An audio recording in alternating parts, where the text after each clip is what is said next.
మీ ప్రార్థనలు దేవుడు వింటున్నాడా అని ఎప్పుడైనా అనిపించిందా?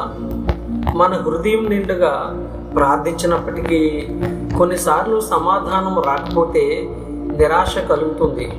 నా మాటలు దేవుని చెవికి చేరుతున్నాయా అని అనుమానం వస్తుంది. బాధల్లో, కన్నీళ్ళలో చేసిన ప్రార్థనలు ఖాళీగా పోతున్నట్టుగా అనిపిస్తుంది. కానీ దేవుడు ప్రతి ప్రార్థనను వింటాడు. మనము పలికే ప్రతి మాట ఆయన హృదయానికి చేరుతుంది. మనతో నిత్యముండే యేసుక్రీస్తు వారు మన ప్రార్థనలను ఆలకిస్తున్నారు. మన బాధను ఆయన అర్థం చేసుకుంటాడు. మనము ఆయనను పిలిచినప్పుడు ఆయన మనకు దగ్గరగా వస్తాడు.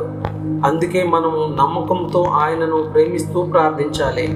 కీర్తనల గ్రంథం 116 అధ్యాయం 1-2 వచనాలు ఇలా చెబుతుంది: యెహోవా నా మొరను, నా విన్నపములను ఆలకించి ఉన్నాడు. కాగా నేను ఆయనను ప్రేమించుచున్నాను. ఆయన నాకు చెవియొగ్గును. కావున నా జీవిత కాలమంతయు నేను ఆయనకు మొర్రపెట్టెదను. చిన్న ప్రార్థన. ప్రభువా, మీరు మా ప్రార్థనలను వింటున్నందుకు కృతజ్ఞతలు. మా హృదయపు మొరలను మీరు ఆలకించండి. మా విశ్వాసాన్ని బలపరచండి. ఏ పరిస్థితిలోనైనా మేము మీపై ఆధారపడేలా చేయండి.